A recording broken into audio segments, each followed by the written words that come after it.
Ad Astra Abyssosk. Greetings, traveler. Hey there, Catherine!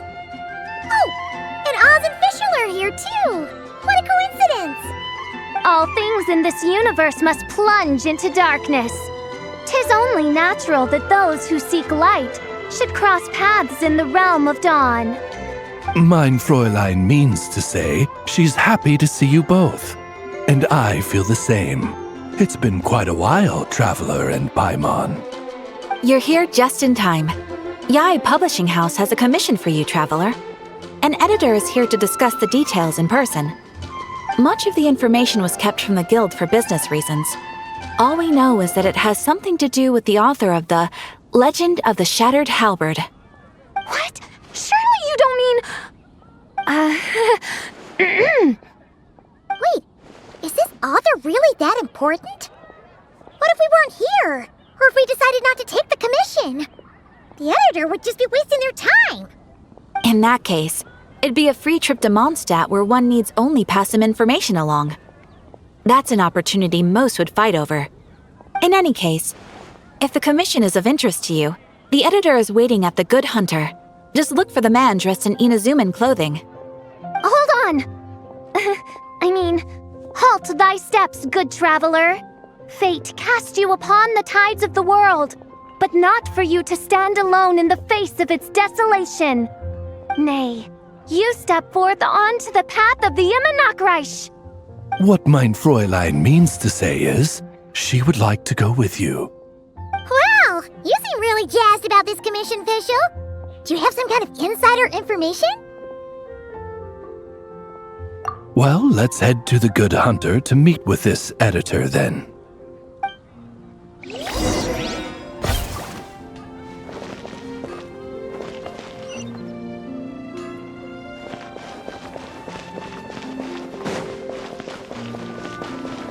You're also here for Moscow. Radish veggie soup. Alright, let's see who lucked out and got this free trip to Mondstadt. Wait, you're Shing. Genu's editor Onodera. Traveler, thank you for all you've done for us in the past. I come here today with a commission from Lady Yai, with which I'd like your help, should you be willing. Oh, and might I ask who this person dressed like Princess Fischl is? You have the pleasure of speaking to our eminent person, Fischl, Prinzessin de Vertelung. Mein Fräulein means to say that her name is Fischl, and that she is most pleased to meet you. Yep, this is Fischl. She's a reliable adventurer, and she's here to help.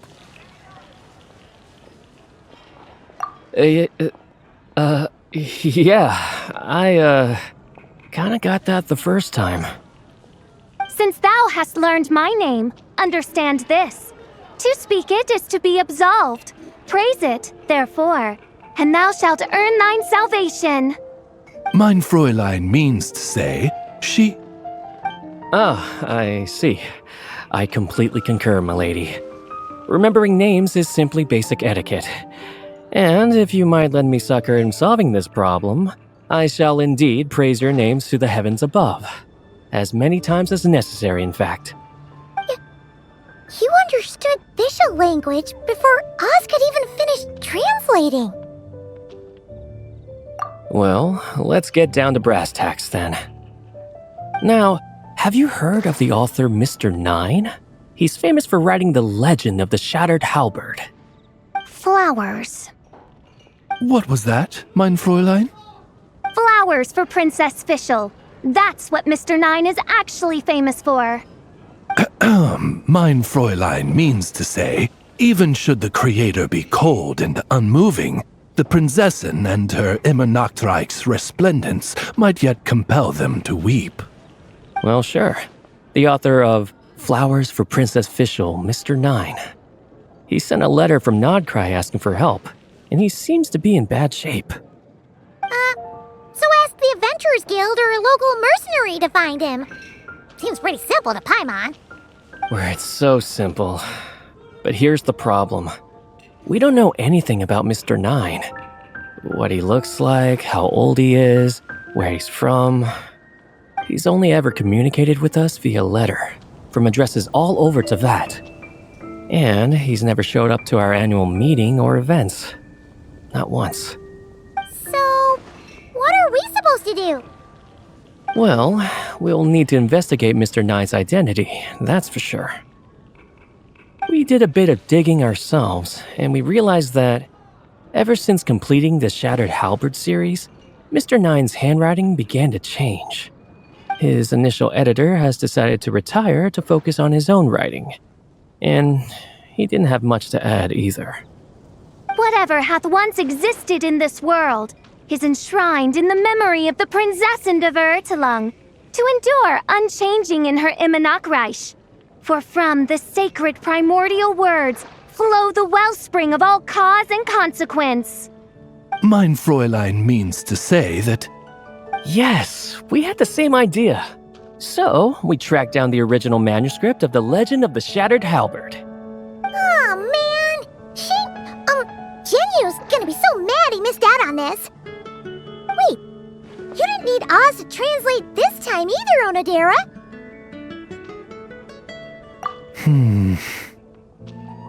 Osvaldo Hafnavines, hast thou perceived something? No such Henry exists, mein Fräulein. I sense a faint, elusive resonance, something akin to the magnetic field, gravitational force, and threads of cause and effect that surround you, mein Fräulein. Isn't that interesting? Well, in the end, our only takeaway was that the design and craftsmanship of the paper point to it coming from Qingse village in Liyue. Huh. Could Mr. 9 be from Liyue then? No, wait. If we're talking authors from Qingse village specifically... No, it couldn't be. Could it? Chong the Ninth? Ah, I've heard of him. He won a Best New Author award for the first apprentice of Guhua. It matters not. Though the Saint of Tears and the Saint of Atonement perform manifold labors on divergent principles, their power flows but from a single source. Mr. Onodera, if you please. Wait, Oz? It's great that you trust Onodera and all, but we're still in the dark over here. You speak true, mein Prinzessin. Even if Chong the Ninth doesn't turn out to be Mr. 9, he's still an author, and he could have had contact with him. I think it's a good place to start. Yeah. Well, either way, I appreciate the help. I'm counting on you.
Doesn't look like there's anyone around we can ask either. Shall we wait? Seems like that's all we can do. Still, could his absence mean that he really is Mr. Nine, now kidnapped and sent to Nodcry? Perhaps we should have a look around his house. Barging in without permission seems wrong. But if he really is Mr. Nine, then... Okay, let's do it.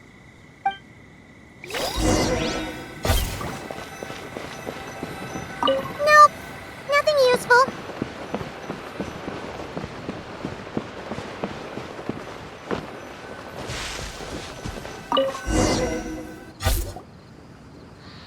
Just seems like a bunch of ordinary stuff.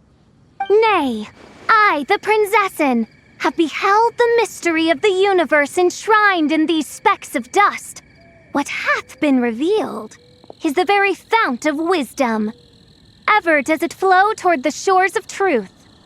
Mein Fräulein means to say she thinks this is a clue.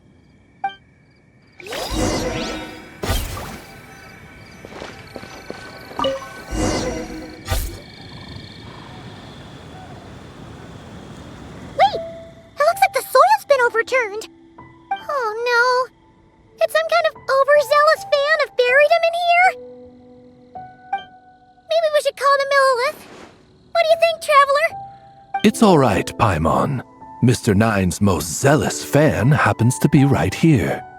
And since mein Fräulein would never do anyone harm, I'm certain the same is true of his other less avid supporters.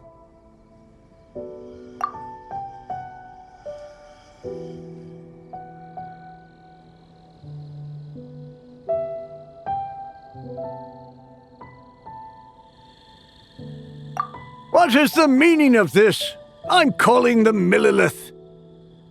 Chung the Ninth! You're not dead! Or kidnapped! What are you even talking about? Oh, wait a second. You're the ones who came here with that young lad from the Guhua clan. Yes, I remember. I'm guessing this is a misunderstanding then. The question still stands, though. What are you doing digging around my house? Oh, well, actually, we just wanted to know if you've ever written under the pen name Mr. Nine. What? Not even a whole bucket of hallucinogenic mushrooms could make me that delusional. No. If I were Mr. Nine, why in the world would I enter all those writing competitions? To what? Demolish the competition from the shadows? Yes, doing a real bang-up job, aren't I? My submission's never even been selected. The classic archetype of the boy hero is outdated. That's the kind of critique I get.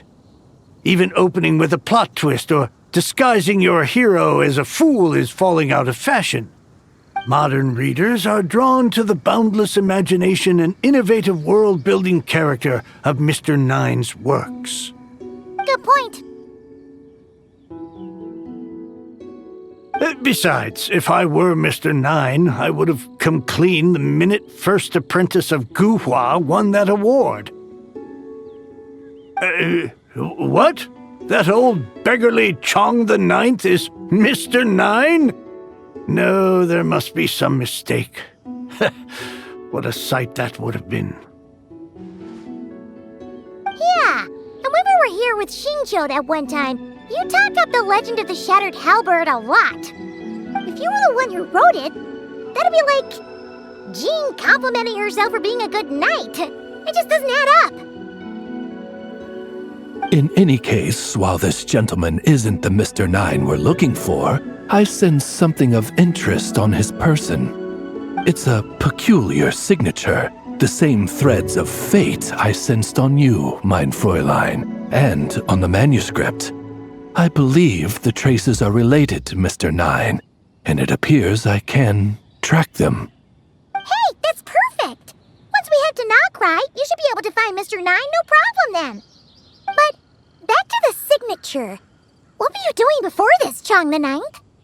Oh, well, I ran out of manuscript paper, so I went to buy some. I'm particular about that kind of thing. Creation of literature demands the highest quality. Ah, no wonder. Mr. Nine uses the very same type for his manuscripts. Huh, that explains it. Thanks, Chong the Ninth. We should get going.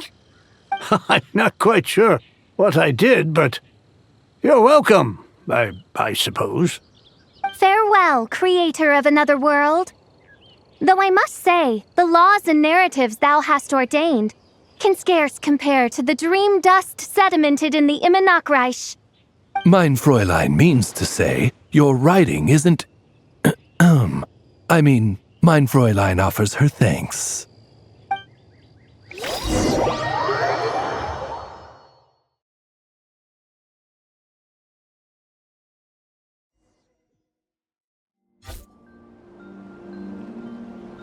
It should be up ahead.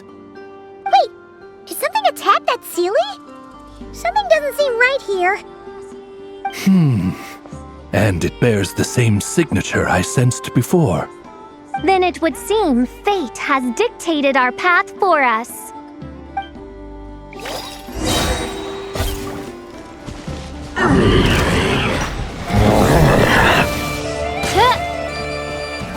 Midnight Phantasmagoria!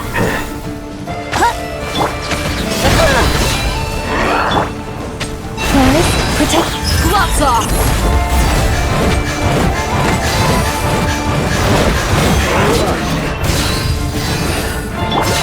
Strike clouds converge!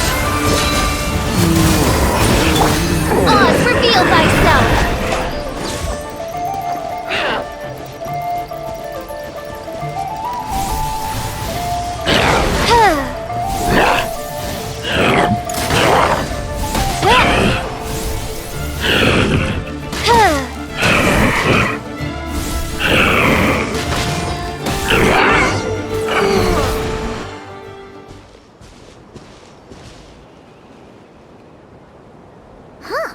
Looks like the Sealy is showing us the way. Let's follow.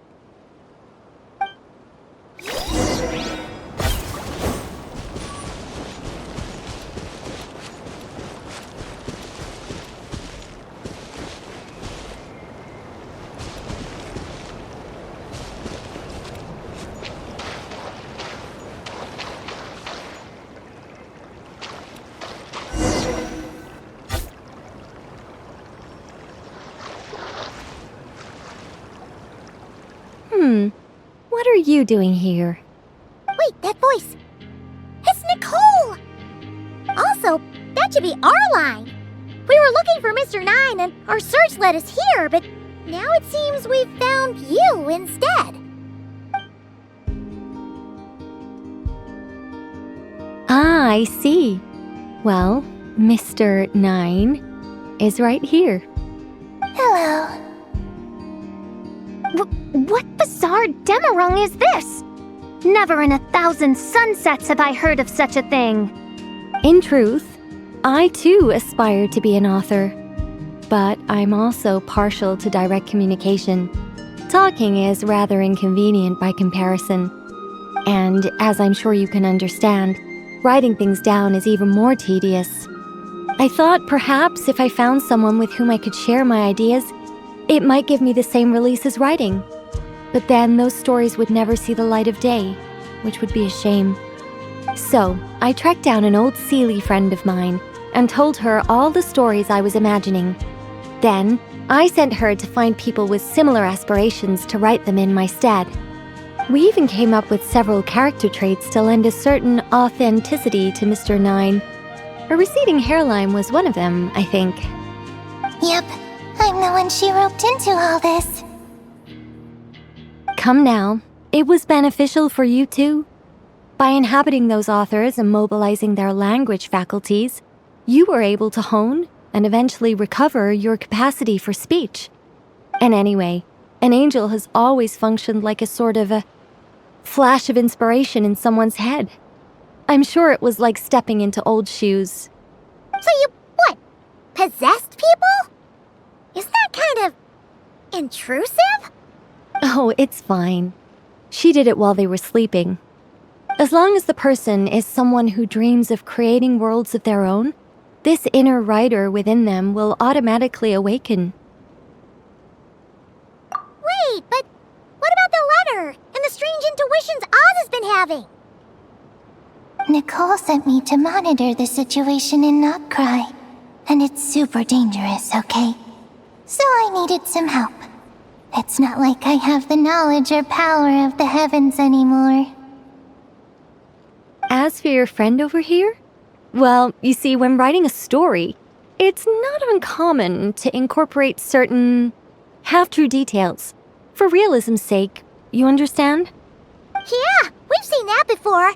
A real curse was written into an Inazuman light novel once. Indeed. In a similar vein, Mr. Nine's stories are full of metaphors, including one for the creation of life. What it describes isn't made up, per se. We just never imagined someone would actually manage to use it. Until you came along, young lady. Mein Fräulein is speechless.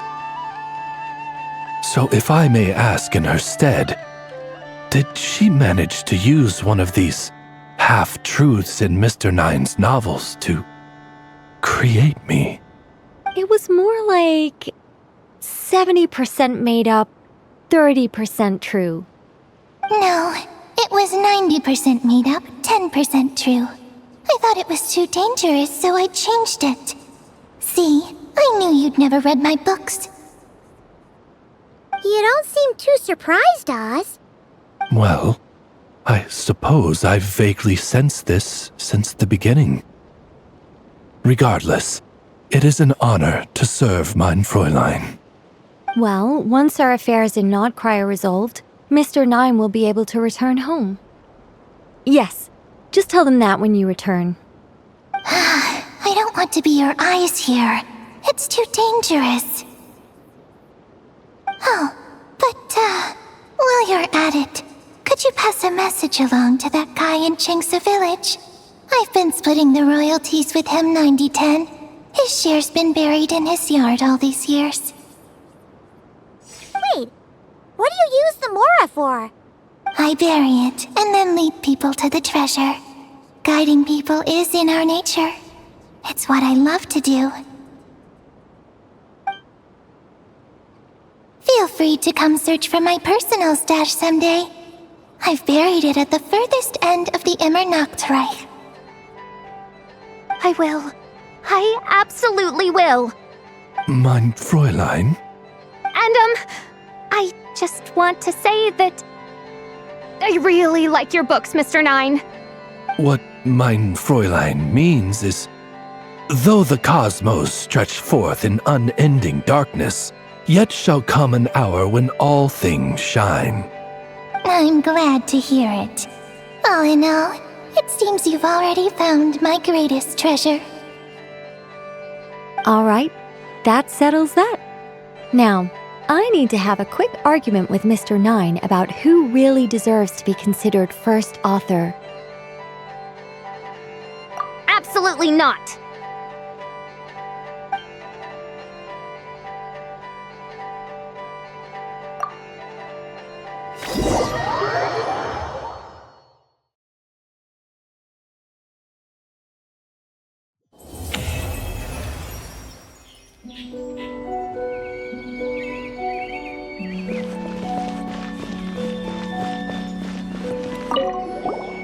Oh, that's right. Just channel Mr. Nine. How would he write this particular essay? Hey, Chang the Ninth! We have something for you! Oh? What is... What? Where did all this Mora come from? About that. So, the thing is... Right. Mr. Nine really admires your work, so he decided to fund your writing career. Wait, what? So, channeling Mr. Nine actually worked? I can't believe it!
Yeah! Skyward!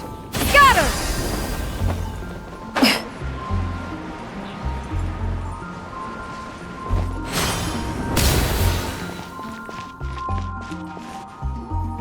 Hey, Durin!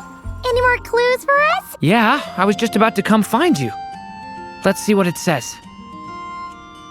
Now sprout to life the story's seeds, stirred by wind-born melodies. Then on that breeze the music leaves, fading into distant memories. Seek the place where wind and tale entwine, and once there, make 3 riddles into verse, and 3 melodies into song. For in poetry and song will this story start to blossom. Come on! Another riddle? All that talk about wind and melodies? What do you think the answer could be? Oh! Care to elaborate? Wind? Music? Poetry?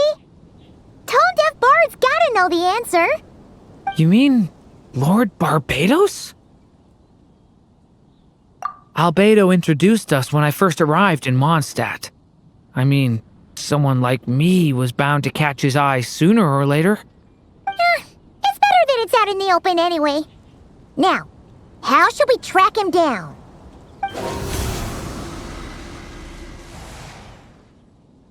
I'm pretty sure he's already caught wind of what's going on here. Why don't we just see where the wind takes us? Right. He definitely makes it easy to forget he's a real god sometimes.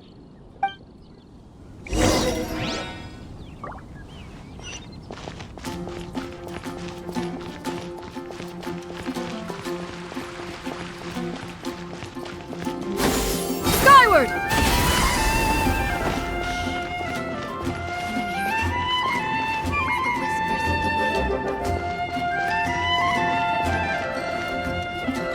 Traveler, Paimon! What a sight for sore eyes! And the little dragon from the fairy tale world. I heard your voices calling out to me on the wind. Something about needing help with a riddle? Sorry to disturb you, Lord Barbados. Disturb me? Not at all! To tell you the truth, I'm just as curious about this riddle as you are. Let me take a look.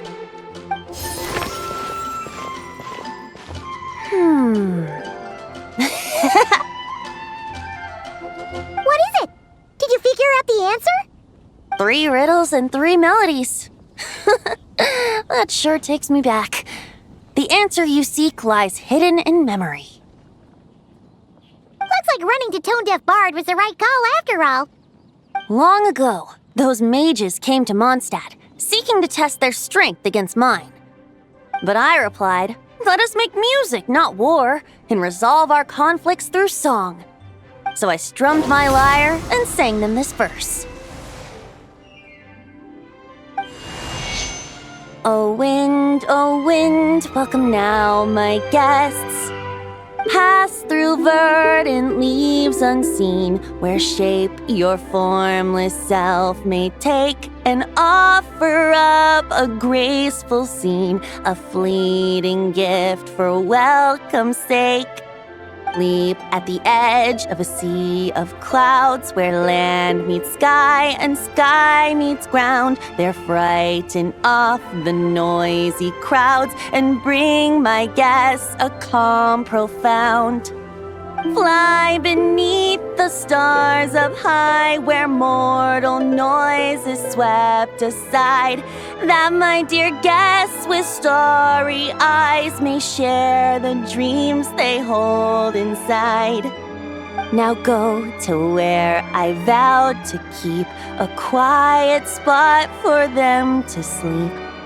No clash, no contest bars the way, just tea and mirth to fill the day. There you have it, the 3 melodies. As for the answers to those 3 riddles, I trust you can guess them by now. The woods, the edge of a cliff, and the sky? Correct! Funnily enough, your mother was also the first to solve it, all that time ago. There must be some kind of special rapport between those who write stories and those who sing them. The woods, a cliff, and the sky. Oh! So that's where it is! I suppose the spot that answer points to is where you're headed next. You should know, after solving my riddle, the mages even accepted my proposal and made that location their official meeting spot. And going by what your book is suggesting, once you found it, you might want to try playing the melody I just shared with you. Guess you can be pretty reliable when it counts, huh, great animal Archon? Thanks for the help, Lord Barbados. Still got questions for me, huh? Yeah, you must have read countless tales in your time, being a wandering bard and all. In your experience, why might an author consider a story unfinished? Unfinished? Well, I guess if there's something left to accomplish in the story, or, if the last line goes, "To be continued." Huh? Wow, your helpfulness lasted for like 1 second. In all seriousness, I would think the answer to that question lies in your mother's story itself. It's not my place to pry any further. All right then, we should get going.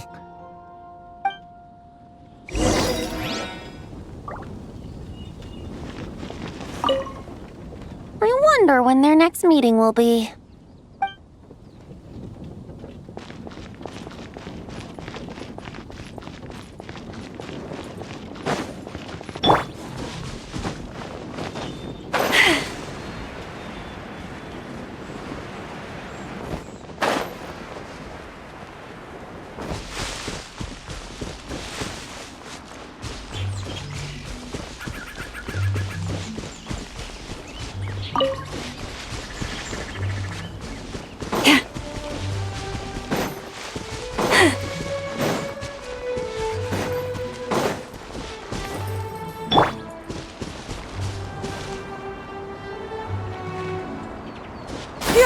Skyward! Scatter!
Leave this place.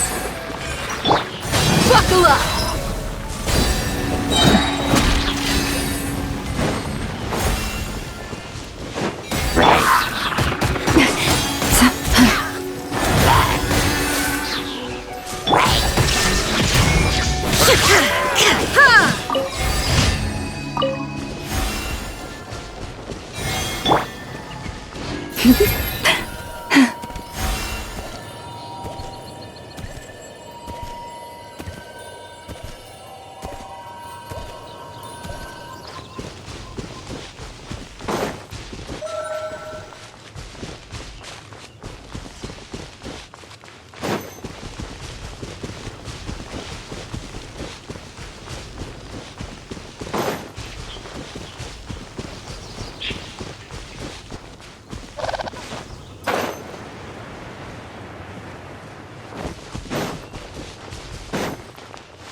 We just need to play the 3 melodies, and we should be able to gather the memories for the next chapter, right?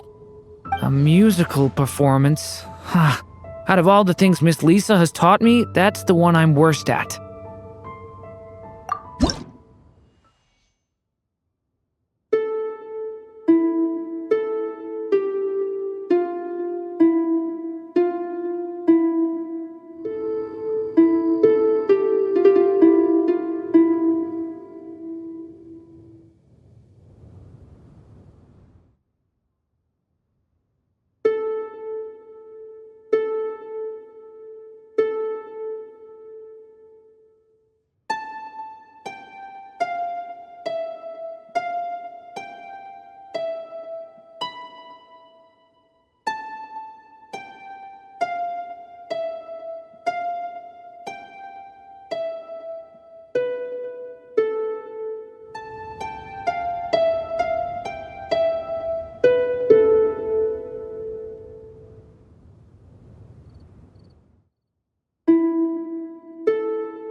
Even a war that shook the world could not halt the witches' gatherings.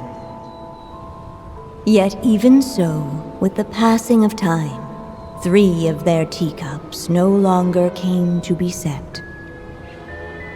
The witches did not linger long in sorrow, for the story witch had brought glad tidings of her own. Born was her dragon child, safe and sound. Her fellow witches offered up their blessings, eagerly debating how to celebrate the child's birth.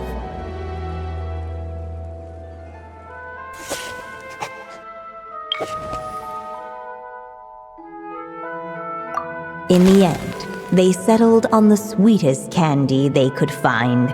After all, what could be sweeter than the arrival of new life?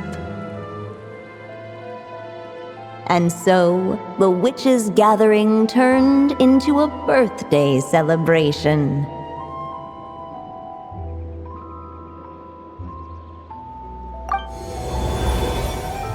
So, we're back in the story world, huh?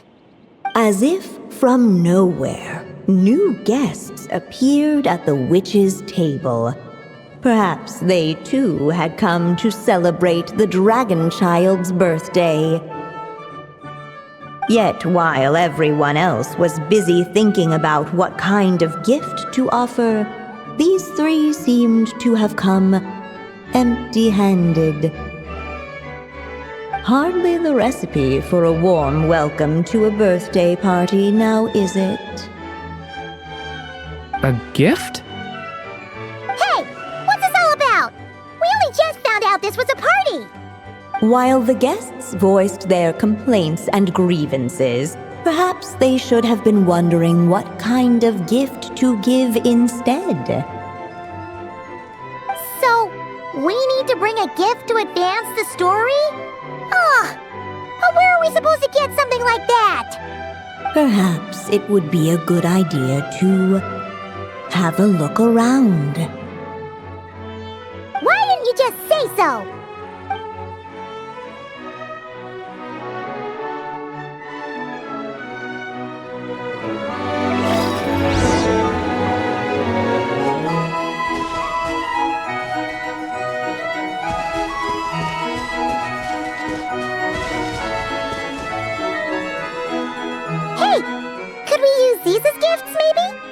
At last, the guests found something to give the dragon child.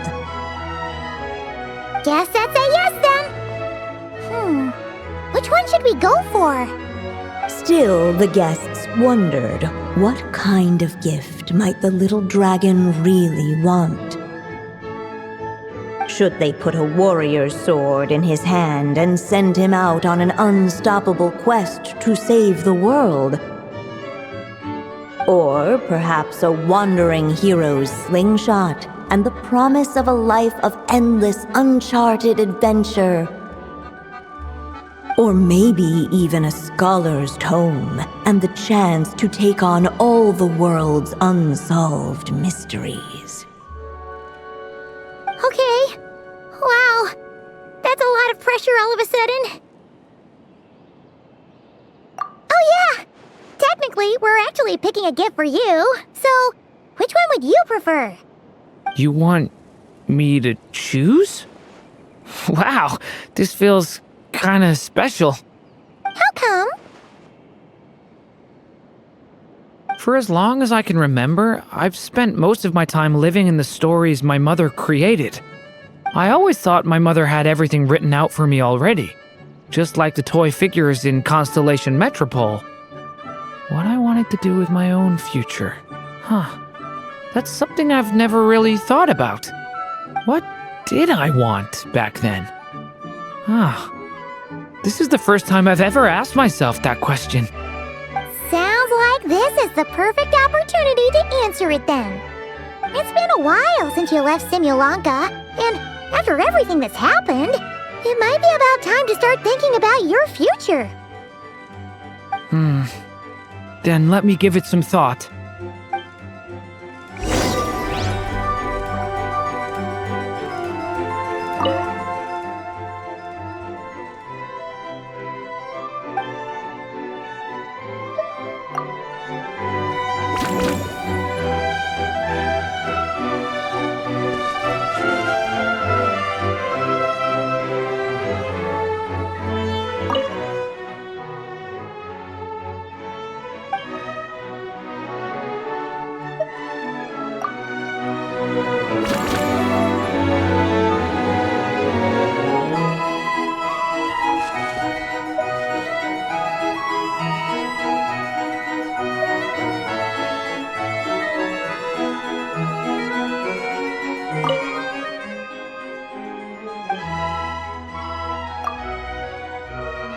In the end, the guests settled on the warrior's sword.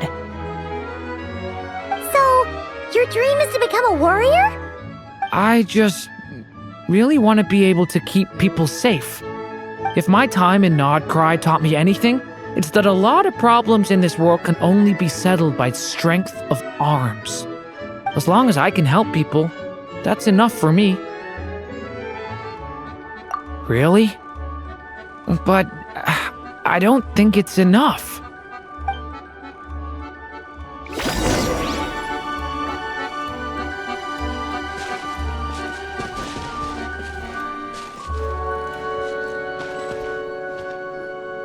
Alright. They should let us in now that we've got a gift, right? Hello there. Brought a gift this time? The newly arrived guest presented his gift, wishing the little dragon a future as an indomitable warrior. Accepting the guest's blessing, the story witch invited him and his friends to take their place around the table.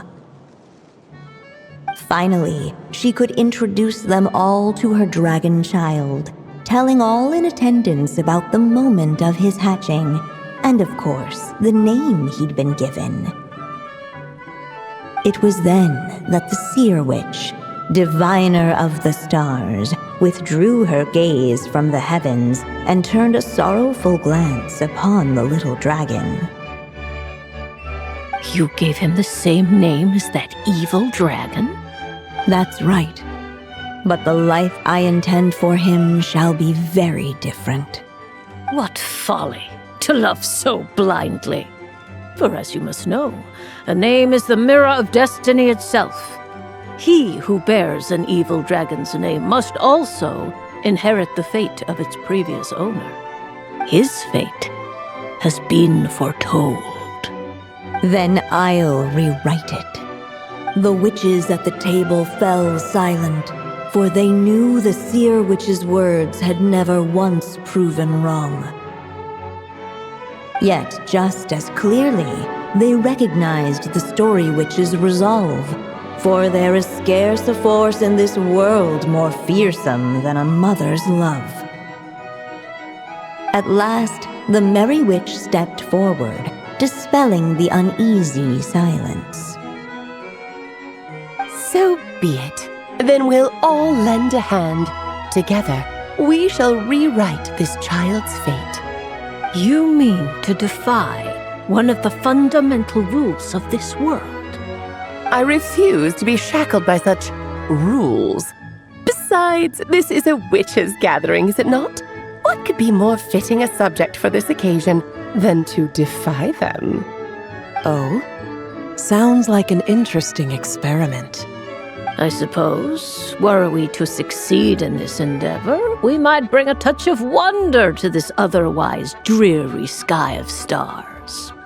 The merry witch finally talked them all round, just like she had done many times before.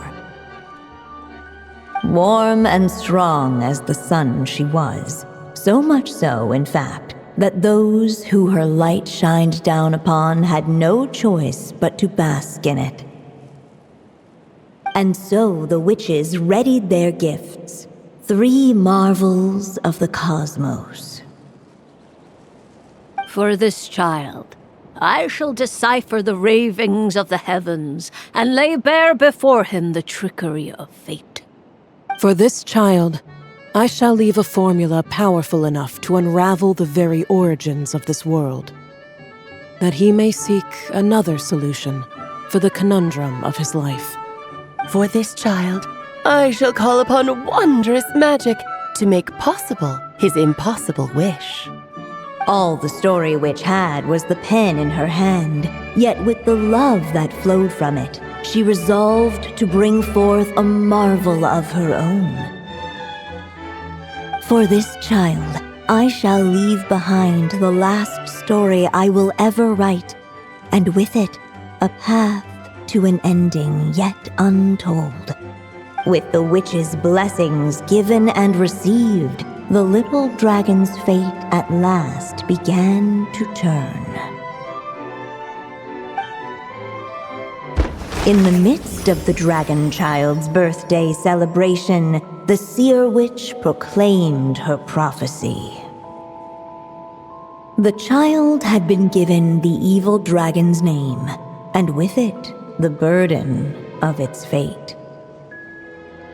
But hearing this, the story witch vowed to rewrite it all, for such was her love and resolve.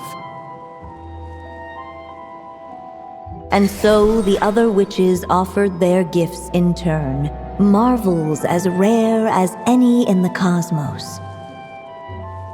Together, they sought to test one of the fundamental laws of this world, in part to support a mother's love, and in part to sate their own curiosity. Oh, and I almost forgot. Our new guests came bearing blessings of their own. Who knows? Perhaps this extra bit of courage might be all the little dragon needs to change his fate.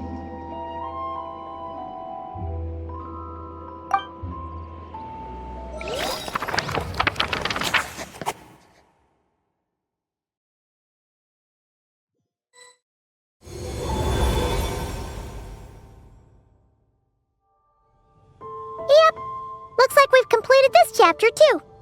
Those witches in the story were the mages of the Hexen Circle, right? They sure seem to care a lot about you, Durin.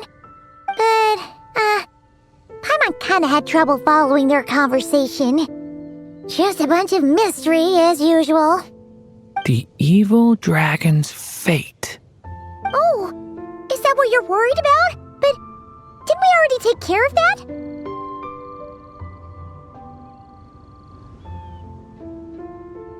Ah, the mages must have had a hand in that, too. Also, I was just thinking, which part of the story are we even meant to be completing? Oh, it feels less like we're filling in the gaps and more like we're adding something new altogether. But we use the ink, right? And the book hasn't given us any more clues, so that must mean our task is complete. At least for now. Yeah, I guess we're doing something right.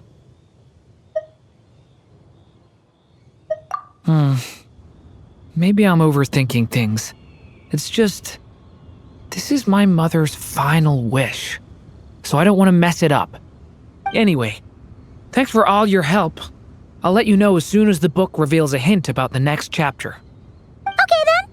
See you in the next chapter.